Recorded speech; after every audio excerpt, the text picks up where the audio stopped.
tivemos a sorte do professor Joaquim Tomé estar aqui ao nosso lado. Mas nosso canal, como o próprio nome indica, dedica-se a discutir o conteúdo de um livro espírita. É o nosso primeiro momento, o canal está no ar. O professor Joaquim, inclusive, professor, o senhor está inaugurando o nosso canal. E de sorte que, como o próprio frontispício nos revela, nós escolhemos para este primeiro debate o livro A Caminho da Luz. Por quê? Me parece a mim, diz muito a respeito dos dias que nós estamos vivendo. Eu vejo assim uma certa similitude entre 1939, quando o livro veio a público através das palavras de Emmanuel, e os dias de hoje que nós estamos vivendo, uns dias tão difíceis, tal como o mundo viveu naquela época. De sorte que nós queremos verificar o mundo de 1939, o mundo de 1940, durante a Segunda Guerra Mundial. Lembrando que foi exatamente em 1º de setembro de 1938, me parece, que as tropas alemãs invadiram a Polônia e deu início àquela conflagração horrível que levou o planeta quase que à beira de uma catástrofe sem precedentes. Aliás, foi uma catástrofe muito grande. De modo que está aí, nós passamos a palavra agora para o nosso entrevistado da noite, professor Joaquim Tomé. Muito obrigado, caro irmão José Moreira e Alessandra Campos. Que alegria! Eu já a encontrei em alguns nossos eventos, já tivemos essa oportunidade. Mas é uma alegria muito grande conversar com espíritas que gostam de estudar. Este livro que você escolheu para começar o estudo é muito importante, porque nos traz uma visão muito grande do nosso mundo atual e mundo naquela época. É isso? Uma coisa me chama a atenção, professor, é que este livro foi escrito, mais de 200 páginas, foi escrito em 34, 37 dias. Me pareceu que 34 o dias. espírito Emmanuel tinha pressa, por algum motivo, em trazer logo a sua mensagem. Realmente, Emmanuel tinha pressa justamente por causa da guerra. Ele queria dar um panorama de como a visão espiritual da história da Terra, como que o plano espiritual via, e lá nos registros do plano espiritual, a história espiritual da Terra. Ele cita ali, foi logo depois do lançamento do livro Brasil, Coração do Mundo, para o Evangelho, não é isso? Que deu o panorama da história espiritual do Brasil. Então, o Emmanuel quis dar essa história espiritual da humanidade, do planeta Terra. É isso que foi o livro lançado, e realmente veio muito a calhar. Então, vamos começar aí. Quando ele inicia a sua psicografia, ele fala sobre a comunidade de espíritos puros. Veja só, o sistema solar, ele é governado por um comitê, uma comunidade. São espíritos puros, espíritos realmente designados por Deus para coordenar a formação e o desenvolvimento do planeta, do sistema solar. E o sistema solar tem os seus vários planetas. A ciência jogou fora um planeta, né? Mas na comunidade espiritual ele está presente, que é o Plutão, ele está lá presente, sim. Então, esses planetas todos, cada um deles tem um governador. Esses governadores foram designados pela espiritualidade superior que coordena essa comunidade de espíritos puros. Então, essa comunidade começou a trabalhar para formar o sistema solar e depois ela começou a distribuir tarefa para cada um dos governadores para formar aquele planeta que ele era responsável. Cada um dos membros tinha a responsabilidade de formar, criar mesmo, formar o seu planeta, coordenar a sua formação, coordenar o seu desenvolvimento em todos os aspectos, físicos, químicos, biológicos, e a vida como um todo. Então, foi assim que começa a história. Emmanuel fala o seguinte: essa comunidade, ela certamente reunia os seus membros em vários locais. Não temos na literatura fidedigna espírita se essa comunidade tem um local fixo de morada. Não temos. Tem aí alguns informes que a gente não pode dizer que passa pelo crivo da pluralidade dos ensinos espíritas. Não tem. Ela reside no Sol. Mas isso nós não temos notícia disso. Nós não temos jeito de provar isso. Nenhum escrito que fala sobre isso fidedigno. Mas essa comunidade, certamente, ela reunia em cada momento em que estava se formando cada um dos planetas. Cada um dos planetas certamente recebia esta reunião dessa comissão, dessa comunidade. E para formar a Terra, Emmanuel diz o seguinte: essa comunidade se reuniu 2 vezes próximo à Terra. A primeira vez foi quando estava a Terra se desprendendo do Sol. Né? Estava a ocasião em que a Terra estava se formando, estava saindo aquela bola de fogo, saindo do Sol. Então, naquele momento, foi um processo em que a comunidade se reuniu para definir como seria aquele planeta. Porque a decisão é coletiva, né? De todo o sistema solar, a decisão é coletiva. Para o que vai acontecer com o planeta, todos irão discutir de si. Então, como seria aquele planeta? Como seria a população? Como seria ali tudo relacionado ao planeta? A posição dele em relação aos outros planetas, enfim, tudo. Essa foi a primeira vez que essa comissão reuniu próximo da Terra. A segunda vez que essa comunidade se reuniu foi quando se decidiu pela vinda de Jesus, vinda do governador daquele planeta, à costa, para trazer orientação básica, orientação de como proceder à evolução e à maturidade dos habitantes terrestres. Essas 2 reuniões ocorreram. A gente vai falar que estava prevista uma terceira aí na frente. Eu vou ficar olhando para cá porque eu estou com outro computador em que eu organizei o PowerPoint aqui para a gente ter mais tranquilidade. Então, como é que se formou a Gênese planetária? Ora, a Terra, como sabemos, está situada no sistema solar, e o sistema solar está situado na galáxia, na Via Láctea. A Via Láctea é uma nebulosa, é uma galáxia espiralada, que ela tem 4 braços principais e 2 pequenos. O sistema solar está justamente em um desses pequenos braços da Via Láctea. Realmente um sistema pequenino em relação aos outros. O nosso sistema, o nosso Sol é uma estrela de 5ª categoria.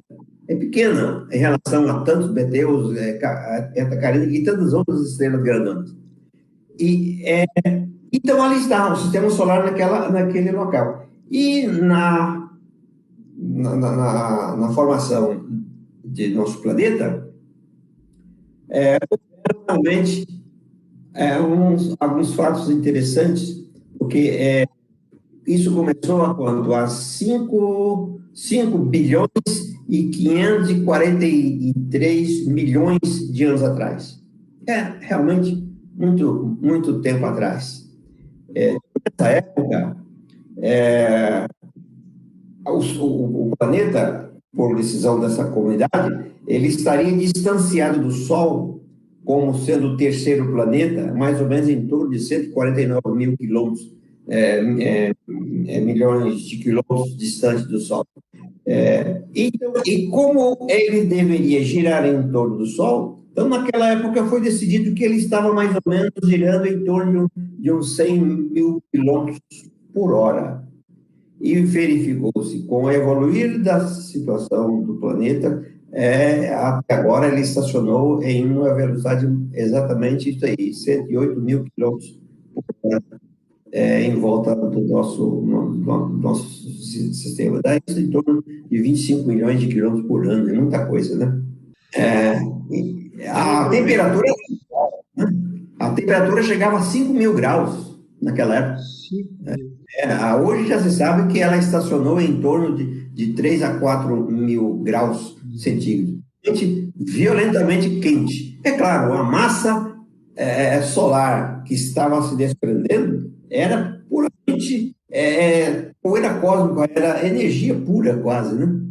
Se você me permite, eu gostaria de passar a palavra para nossa companheira Alessandra, ver se ela já tem uma pergunta sobre a matéria que o professor Joaquim Domé já nos colocou à consideração. Eu gostaria de iniciar uma pergunta pelo próprio tema do livro, né? A Caminho da Luz. Por que deste tema? Bom,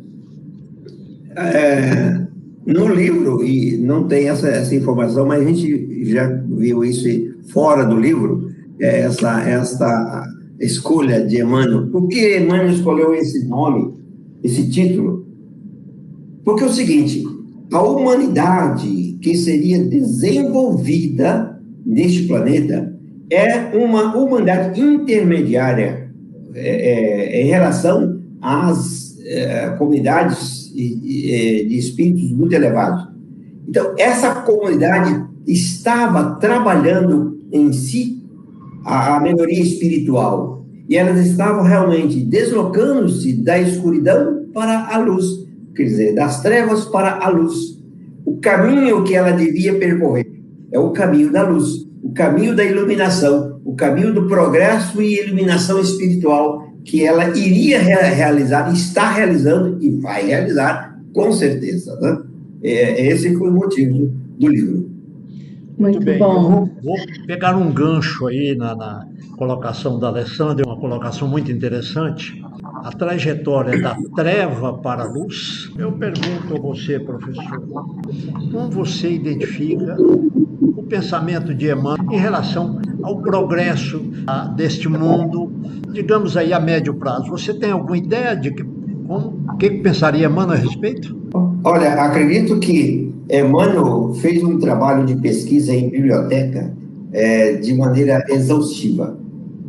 No plano espiritual, onde ele reside, existem lá bibliotecas fantásticas em que estão ali armazenados toda a história da humanidade, toda a história do planeta.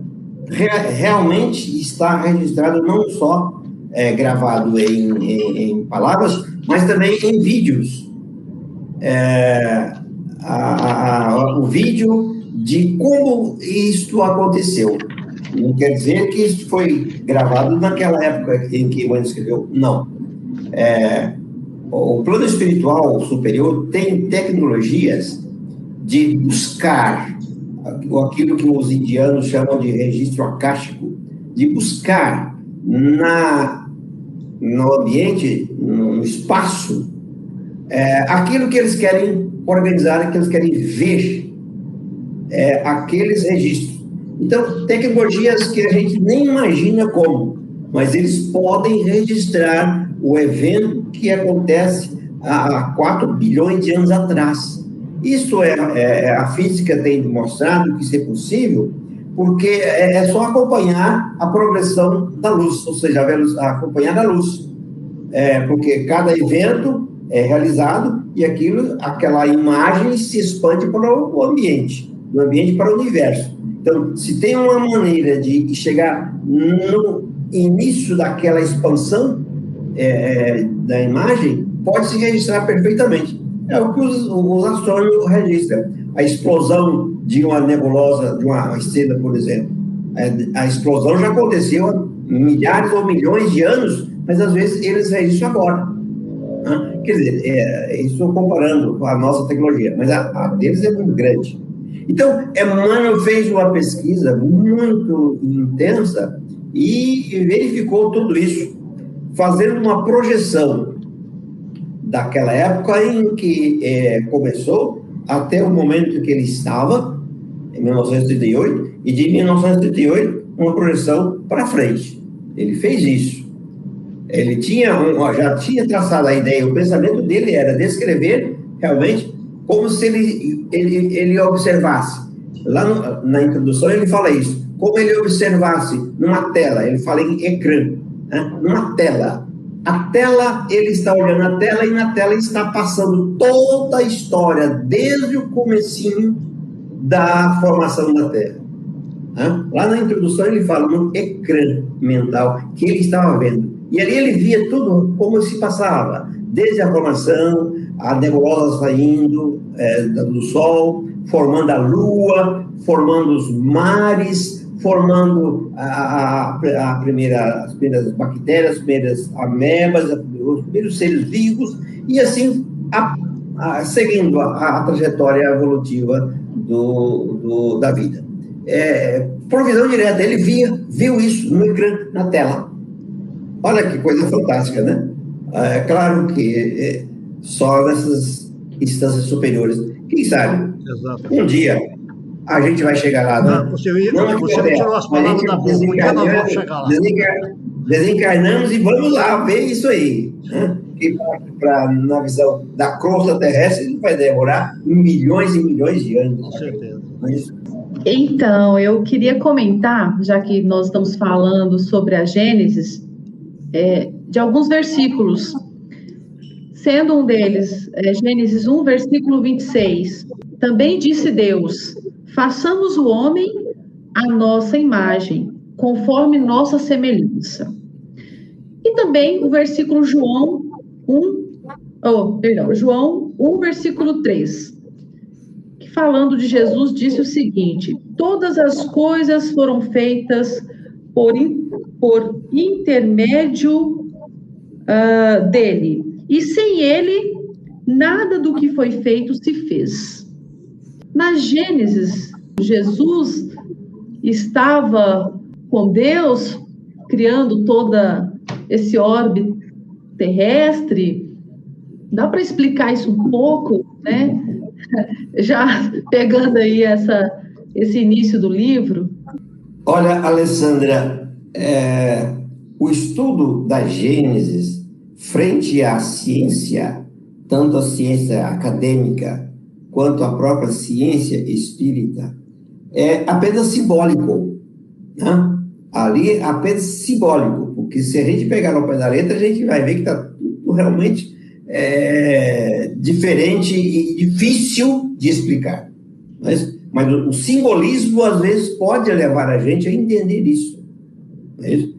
Porque quando cita lá na Gênesis que Deus criou o universo, primeiro ele criou o universo, depois que criou o homem, né? Ao criar o universo, será, isso aí que eu estou retornando para você essa pergunta, será que quando fala lá na Bíblia, faça-se a luz, nas palavras de Deus, naquele instante, não seria o momento em que aconteceu o Big Bang?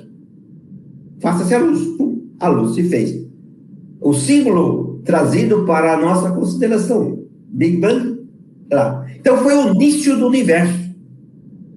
Ao desenvolver o universo, Jesus ainda não existia. Quando o universo se formou, Jesus não existia. Há 15 bilhões de anos atrás formou-se o universo. E aí, depois do Big Bang, expandiu a formação de planetas, de galáxias, estrelas e todos os planetas. Aí, certamente, em um desses planetas formados depois do Faça-se do Fiat Lux de Deus, em algum desses planetas desenvolveu Jesus. Desenvolveu, nasceu, criou, renasceu várias vezes, renasceu, certamente quantas vezes fosse preciso para que ele atingisse a condição de espírito puro. Aí sim, na condição de espírito puro. Então, veja, é muita coisa, né? É muito tempo. Quando Jesus recebeu dessa comunidade de espíritos puros, do sistema solar, a incumbência de formar a Terra há 4 bilhões de anos, então ele já era um espírito tão evoluído que ele, apenas com a força mental de seu pensamento, organizou a Terra, daquela massa de energia, para que a Terra fosse criada há 4,5 bilhões de anos. Ele já era esse espírito. Então, ele gastou, certamente, milhares ou milhões de anos para chegar na condição de espírito. Portanto, quando Deus criou o mundo, na visão do Gênesis, Jesus não estava com Deus lá, não. Naquela época, Deus, sozinho, não sei se estava sozinho, mas, de acordo com o Gênesis, ele não estava sozinho. Ele tinha seus secretários, os seus anjos lá, os anjos, arcanjos, querubins, serafins, junto com ele. Mas Jesus não era um deles, não. Sim, Jesus ainda não estava pronto. De acordo com a nossa visão emanuelina, visão espírita, de um modo geral, Jesus se progrediu moralmente em um universo, ou em uma estrela, ou em um planeta bem distante da Terra. Professor, o livro traz as informações de que Jesus, chamado por Emmanuel de divino escultor, é o grande líder do nosso planeta. Porém, existem líderes acima de Jesus, com níveis ainda mais evolutivos do que o nosso Mestre Jesus? Com certeza. O limite que a gente imagina de evolução realmente é infinito. A gente não consegue imaginar um espírito, como é que ele vai terminar, onde que ele vai terminar na sua evolução. Mas, de acordo com o próprio escrito conhecimento da doutrina espírita, aqueles espíritos puros, que têm a capacidade de receber direto de Deus as missões, ele é um Cristo, ele é um espírito Cristo. Quer dizer isso? É um espírito responsável por receber a incumbência de desenvolver uma humanidade. Então, o nosso Cristo realmente foi isso, Jesus. Mas, imagine o seguinte: o sistema solar tem uma comunidade de espíritos puros que dirige esse sistema. Acima do sistema solar existe a galáxia, a Via Láctea. A Via Láctea também é governada por uma comunidade de espíritos.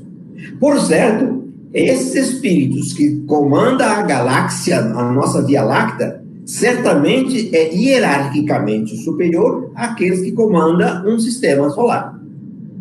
A galáxia nossa, a Via Láctea nossa, gira também em torno de um chamado centro galáctico do universo. Então, um conjunto de galáxias girando em torno desse ponto central. Ora, existe comunidade que dirige o conjunto de todas as galáxias de um setor. Quer dizer, e certamente são espíritos que têm uma hierarquia mais superior. Então, a gente imagina que acima da comunidade de espíritos puros que dirige o sistema solar, existem espíritos que estão hierarquicamente superior. Consequentemente, Jesus está hierarquicamente abaixo dessa comunidade. Agora, aqueles que estão assentados junto de Deus, meu Nossa Senhora, como será a evolução desses espíritos? Como será É longe de nós imaginar a evolução né? Me permite um adendo, professor, porque tem um assunto aqui que eu considero muito importante aproveitar a oportunidade de você falar.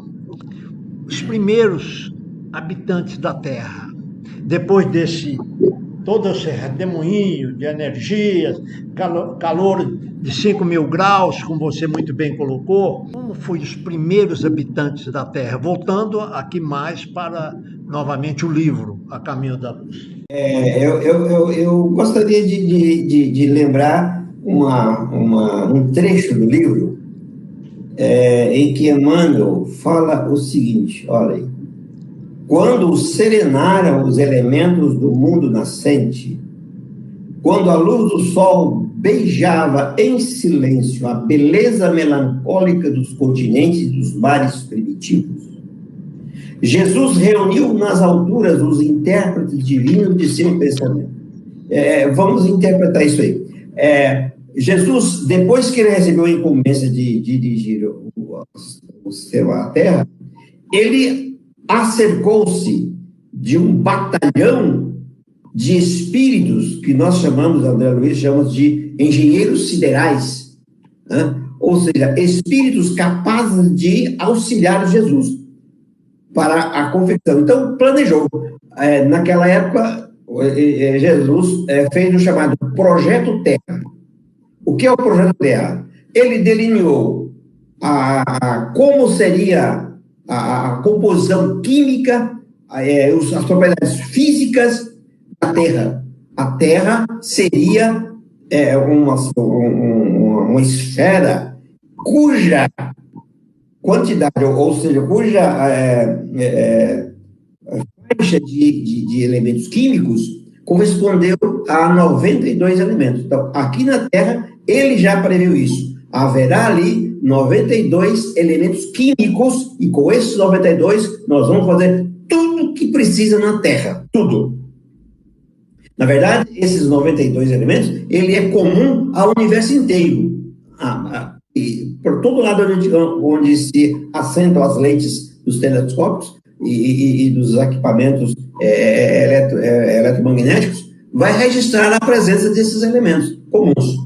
Além disso, Jesus também, no Projeto Terra, ele delineou como seria assentada a vida na Terra. A vida seria assentada em um elemento químico, carbono. Nossa atmosfera seria organizada, seria preenchida por 2 elementos básicos, oxigênio e nitrogênio.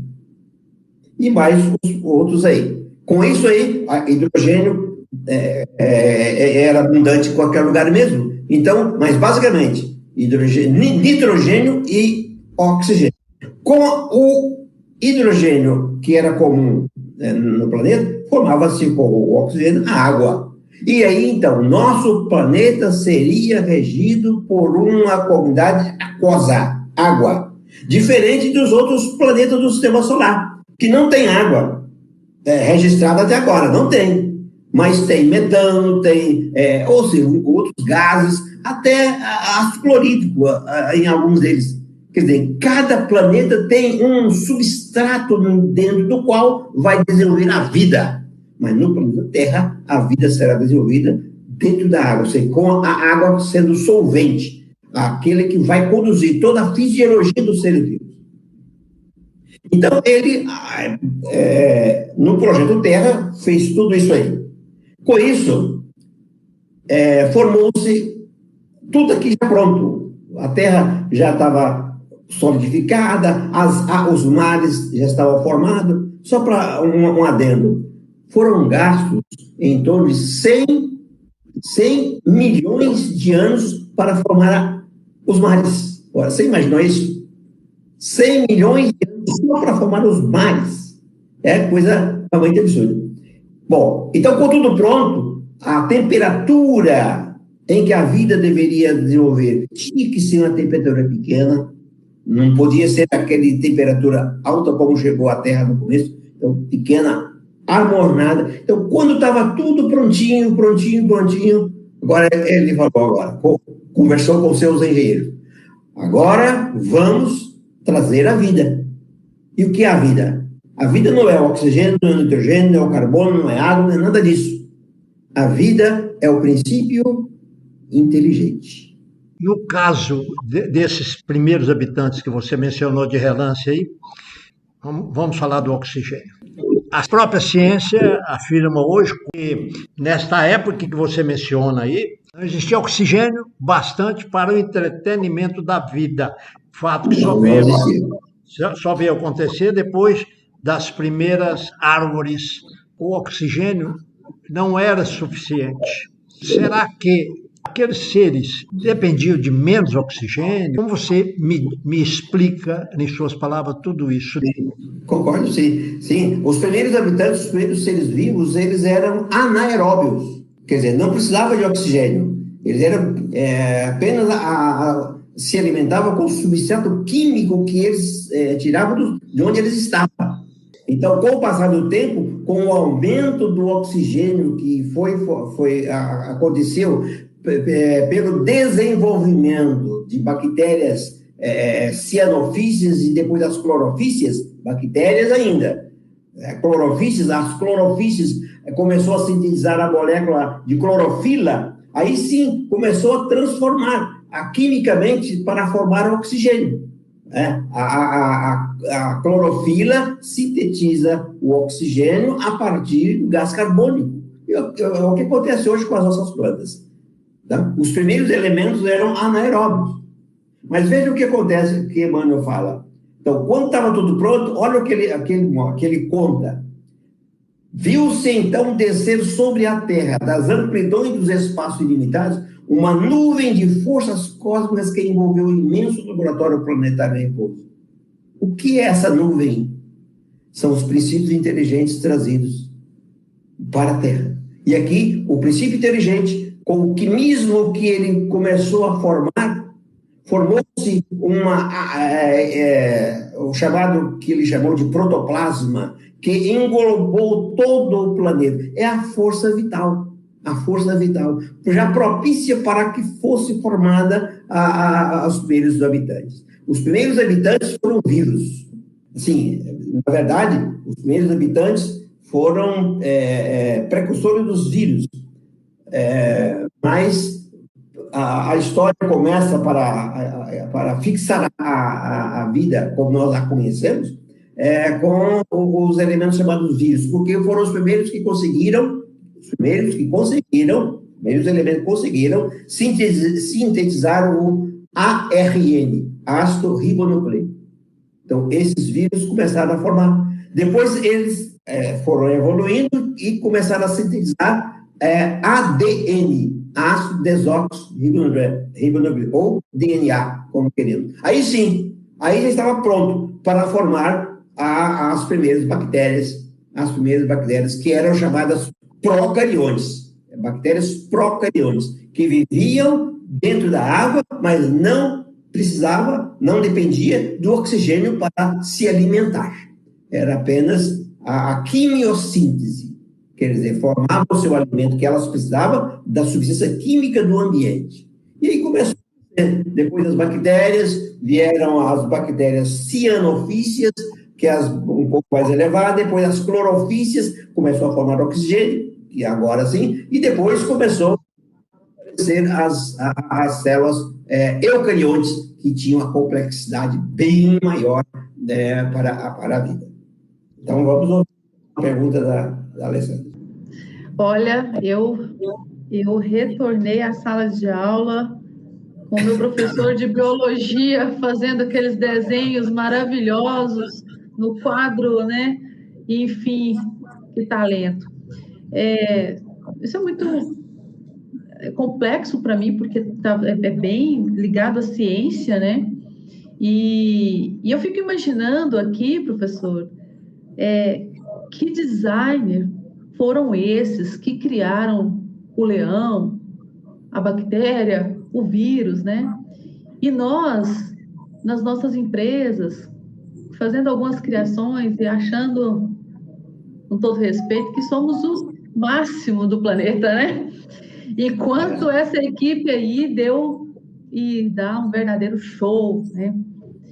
Mas já que falamos aí sobre, né, os primeiros elementos, o que foi criado, falamos sobre os princípios inteligentes, e eu queria chegar no homem, na diferença entre o homem físico e o homem espiritual. Que o senhor comentasse um pouquinho sobre isso. Muito bem. Para chegar até o homem, nós gastamos tempo demais. Nós gastamos aí, olha, o primeiro ser chamado de humano apareceu na Terra em torno, mais ou menos, aí de uns 600 mil anos atrás. Aliás, bem mais, 2 milhões e meio. É o Homo habilis.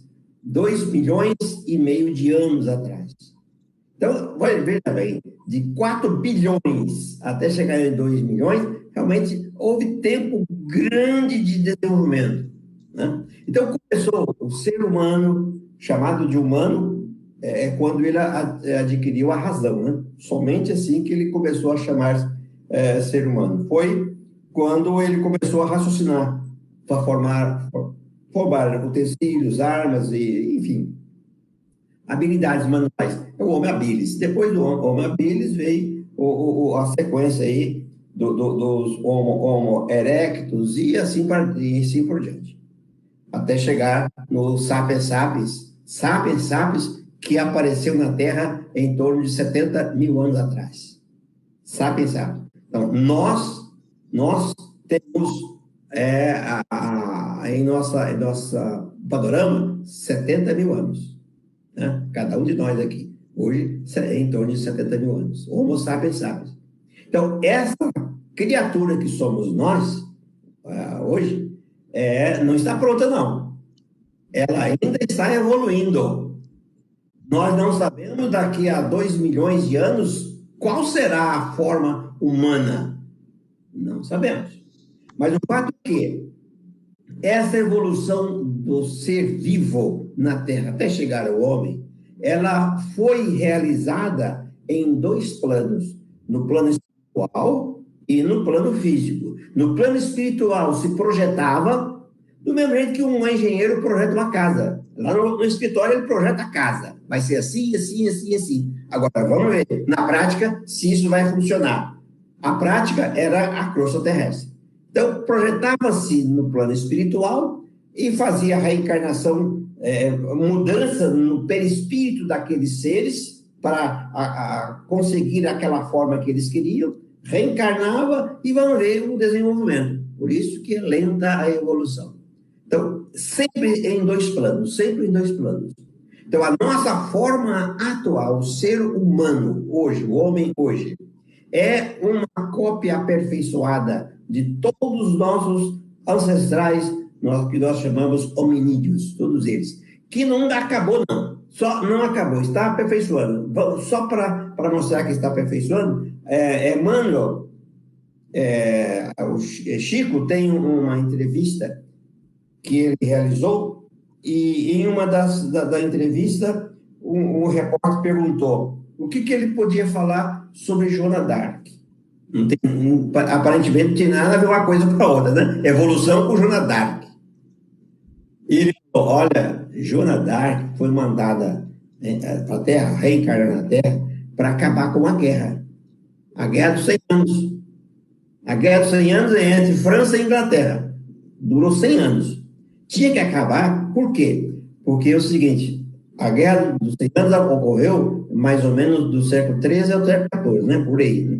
Por aí. Ela terminou em 1412, parece. Bom, bem, 13 e 14, século XIII ou XIV. O plano espiritual já tinha planejado reencarnar espíritos de uma elevada cultura em todas as áreas. Na literatura, na música, na arte, enfim. Foi o iluminismo francês que aconteceu no século XVII. 300 anos antes, já estava projetada esta reencarnação desses espíritos. Mas para eles reencarnarem e realizarem a sua tarefa, precisava de um cérebro melhor do que aquele do século XIII. Então, o plano espiritual começou a trabalhar no cérebro dos homens, do ser da humanidade, que iria reencarnar 300 anos, daqui a 300 anos, com um cérebro apropriado para desenvolver aquelas artes do iluminismo, que a gente sabe que foi um avanço extraordinário em todas as áreas, né? Em todas as áreas. Então, como aqueles espíritos iriam reencarnar na França e a Inglaterra estava brigando com a França e iria destruir esse projeto. O projeto estava em vias de ser impedido de funcionar. Eu acredito, cá comigo assim, quando eu li isso, eu fiquei pensando assim, certamente as trevas conseguiram descobrir esse projeto e falaram, olha, não vamos deixar esse projeto acontecer, não. Vamos fazer a Inglaterra brigar com a França, que aí esse projeto não vai para frente. Isso foi esse pensamento meu que está comigo. Mas então, para acabar com a guerra, eles mandaram uma pessoa capaz de fazer isso aí. Foi a Joana d'Arc. E eles aproveitaram. Vamos levá-la na forma de mulher para também fazer o mundo modificar o pensamento que tinha da mulher. Porque naquela época a mulher era menor do que um cachorro. Ovelha era vendida como burro de carga, como carga, né? Ou seja, ela não tinha absoluto direito nenhum, nada. Então, mandaram essa pessoa para acabar com a guerra e acabou mesmo. Agradeço muito a sua presença, muito importante para nós, e espero que você roube do seu tempo mais um instante para o canal. E, Alessandra, se Deus permitir, na próxima semana nós estaremos aqui novamente para continuar a discussão do livro espírita. Eu agradeço a todos vocês e peço a Deus que continue iluminando a mente tão aberta e tão brilhante do professor Joaquim Tomé, para que ele possa continuar transmitindo para nós um pouco do seu saber. O mundo hoje, professor, é ocioso dizer, mas o mundo hoje precisa desse pão espiritual que pessoas como o senhor jogam a mancheias em nosso colo e que tão pouco nós aproveitamos. Agradeço a todos, a minha companheira de labuta, Alessandra, e se Deus quiser, estaremos aqui na primeira oportunidade que o professor Joaquim puder continuar essa dissertação. Muito obrigado, professor. Tudo bem, irmão Moreira, agendando, a gente consegue encaixar tudo, né? Não tem jeito, não tem problema. Nós vamos agendar. Agendado com antecedência, a gente encaixa os horários perfeitamente. Muito obrigado. Eu agradeço a oportunidade que foi me dada. Nós vamos agendar dentro do seu tempo disponível. Muito obrigado. Obrigado, Alessandra. Obrigado a todos aqueles que nos ouvem. E fiquem com Deus. Tenham uma boa noite. Obrigada, Moreira. Obrigada, professor Joaquim Tomé. Ótima noite para todos. Boa noite, Alessandra. Boa noite a todos. Boa noite. Boa noite.